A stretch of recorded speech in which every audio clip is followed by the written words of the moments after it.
Hello बच्चों। तो आज हम 8th ग्रेड अभ्यास पुस्तिका कक्षा 5वीं के गणित विषय का पाठ 5 क्या यह एक जैसा दिखता है, इसके प्रश्नोत्तर हल करने वाले हैं। तो आप लोग तैयार हो? ओके। निम्न प्रश्नों में 4 आकृतियाँ दी हैं। जिस आकृति में बिंदुवार रेखा सममिति अक्ष के एक ओर की आकृति दूसरे ओर की आकृति को पूरी ढक लेती है। मतलब इसमें जो आकृतियाँ दी है वो आकृति को अगर हम मोड़ते हैं तो वो आकृति को एक दूसरा पूरी तरह ढक लेना चाहिए। तो हमारा इसका आंसर है, देखो आप चारों आकृति ABCD देखेंगे तो इसमें एग्जाम्पल वाले में देखो C आकृति है जो पूरी तरह ढक जाती है। दूसरा एग्जाम्पल है, दूसरे में देखो कौन सी आकृति है, ये भी C है, इसको मोड़ेंगे तो पूरी तरह ढक जाएगी। तीसरी आकृति में देखिए बच्चों B आ जाएगा। ऐसे ही हमको आगे हल करना है। अब हम अपनी गणित की पाठ्यपुस्तक के पाठ 5 क्या यह एक जैसा दिखता है पर कार्य करेंगे, साथ ही कुछ और प्रश्नों के अभ्यास भी करेंगे। तो हमारा अब प्रश्न चालू होता है। प्रश्नों को पढ़कर दिए गए विकल्पों में से सही उत्तर चुनकर लिखिए और सामने दिए गए सही घेरे को भरिए। प्रश्न पहला हो जाता है हमारा, इनमें से किसी वस्तु को ठीक बीच से काटने पर कटे हुए दोनों भाग एक जैसे दिखाई देंगे। इसमें ऑप्शन दिए हैं केला, सेब और जो जंगली इमली होती है वो और इमली। तो कौन सी ऐसी चीज़ है जिसको बीच में से काटने पे दोनों भाग सेम दिखाई देंगे? तो इसका आंसर है B। सेब को हम अगर बीच में से काटते हैं तो दोनों ही आधे आधे टुकड़े एक जैसे दिखाई देंगे, इसलिए हम B को काला कर देंगे। प्रश्न दूसरा है, नीचे बनी किस आकृति को जोड़ देने से यह आकृति पूरी होकर यह सितारे के जैसे दिखाई देने लगेगी? तो इसका आंसर है बी आकृति को हम अगर जोड़ते हैं तो यह सितारे के जैसे दिखने लगेगी, इसलिए हम B गोले को काला कर देंगे। आगे का प्रश्न आता है बच्चों, प्रश्न नंबर 3, यह पतंग उड़ते हुए कट कर गिर रही है, इनमें से वह पतंग कौन सी है? तो आप देखो बेटा, ABCD में से कट के गिरने वाली पतंग कौन सी हो सकती है? A नंबर की, इसलिए हम A गोले को काला कर देंगे, इस गोले को।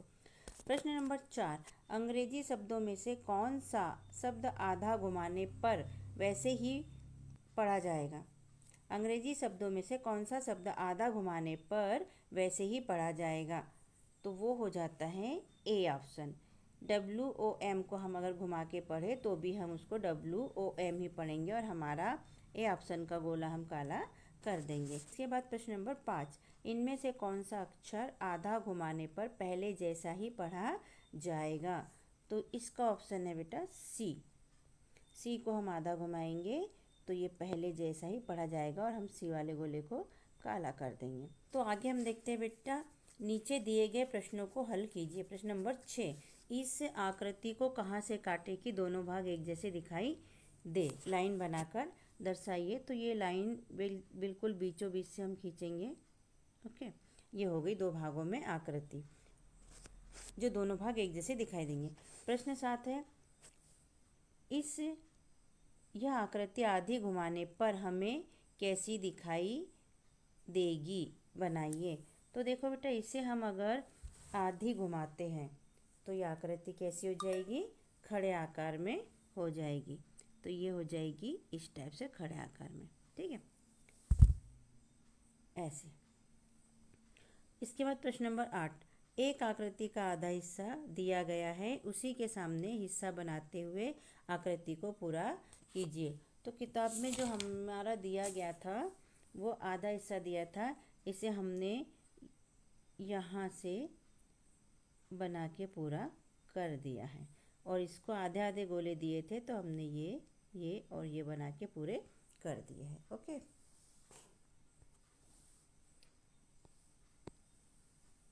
आगे का प्रश्न आता है बच्चों हमारा, प्रश्न नंबर 9 है बच्चों, अंग्रेजी वर्णमाला के वर्ण O एवं M को 1/4 घुमाने पर वे कैसे दिखाई देंगे? वे आकृतियां बनाइए। तो O को हम 1/4 घुमाएंगे तो वो O ही दिखाई देगा। ऐसे ही M को अगर हम 1/4 घुमाते हैं तो M इस टाइप से दिखाई देगा। ओके, आगे हम देखते हैं प्रश्न नंबर 10। अंग्रेजी वर्णमाला के उन वर्णों को लिखिए जो आधा घुमाने पर पहले जैसे ही दिखाई देते हैं। किन्हीं दो वर्णों को आधा घुमाकर भी लिखिए। तो ये हो जाते हैं एच, आई और ओ। प्रश्न 11 है, इस आकृति को घड़ी की दिशा में 1/4 और आधा घुमाने पर बनने वाली आकृति बनाइए। हम पढ़ चुके हैं 1/4 और आधा क्या होता है। तो P को हम 1/4 घुमाएंगे तो P घूम के हो जाएगा ऐसा, और फिर P को हम आधा घुमाएंगे तो P घूम के हो जाएगा ऐसा। ठीक है बच्चों। प्रश्न नंबर 12 है, दो ऐसी आकृतियां बनाइए जिन्हें 1/4 घुमाने पर पहले जैसे ही दिखे। तो 1/4 घुमाने पर O और X एक जैसे ही दिखाई देते हैं। प्रश्न 13, दो ऐसी आकृतियां बनाइए जिन्हें 1/3 घुमाने पर वह पहले जैसे ही दिखे। तो हम ये आकृति बनाएंगे स्टार।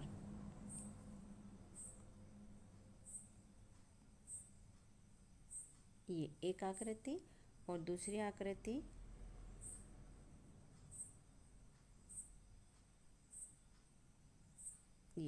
ये दोनों को हम 1/3 घुमाएंगे तो ये पहले जैसे ही दिखाई देगी। प्रश्न नंबर 4 हो जाता है हमारा, जैसे SWIMS का आधा घुमाने पर पुनः SWIMS प्राप्त होता है। दो ऐसे ही शब्द लिखे जिन्हें आधा घुमाने पर वैसे ही पढ़े जाए जैसे वे शब्द है। तो बच्चों हम इसमें हम लिखेंगे बच्चों नून, NOON, नून। इसको आधा घुमाएंगे तो ये वैसा का वैसा नून दिखाई देगा, नून यानी दोपहर। और दूसरा शब्द हम लिखने वाले हैं ISIS। ये एक लघु उद्योग सेवा संस्थान का नाम है। ओके। अगला प्रश्न है हमारा प्रश्न 15, 3 अंकों वाली ऐसी 4 संख्याएं लिखिए जो आधा घुमाने पर वैसी ही लगे। तो ये है हमारी 181, 111, 101 और हो जाएगी 808। इनको आधा घुमाने पर ये ऐसी के ऐसी ही दिखाई देगी। अगला प्रश्न हमारा है प्रश्न नंबर 16। नीचे बनी आकृति को एक ऐसी रेखा बनाइए जिससे आकृति बिल्कुल एक जैसे दो भागों में बट जाए। तो ये आकृति को हम बीच से काट देंगे तो ये दो भागों में एक जैसी बटेगी, या इस आकृति को हम ऐसा भी काट सकते हैं तो भी ये एक जैसे दो भागों में बट जाती है। अगला प्रश्न है प्रश्न 17, सिक्का एवं पेंसिल की सहायता से एक गोल घेरा बनाइए। घेरे को दो बराबर भागों में बांटिए। तो हमने घेरा बनाया है और घेरे को हम दो बराबर भागों में काटेंगे, मतलब हम इसको बीच से काट देंगे और इसको ऐसे भी दोनों टाइप से हम काट सकते हैं। प्रश्न 18 है, दी गई आकृति का दर्पण प्रतिबिंब बनाकर आकृति को पूर्ण कीजिए। तो हमें आकृति दी गई है पहले से, ये इसका दर्पण प्रतिबिंब बन के आकृति ऐसे पूर्ण हो जाएगी। प्रश्न 19 है, 2 अंकों वाली ऐसी 2 संख्याएं लिखिए जिन्हें आधा घुमाने पर वैसे ही दिखाई दे। तो हमारा ये हो जाएगा 88 और 11। प्रश्न 20 है, नीचे बनी आकृति में 2 अलग अलग ऐसी रेखाएं खींचिए जिससे आकृति बिल्कुल एक जैसे 3 बराबर भागों में बट जाए। तो हम इसमें खींचेंगे खड़ी 2 लाइनें, तो ये 3 बराबर भागों में बट जाएंगे, या हम आड़ी 2 लाइनें भी खींच सकते हैं तो बराबर भागों में बट जाएगी। और इस तरह हमारा ये पार्ट हो जाता है हल।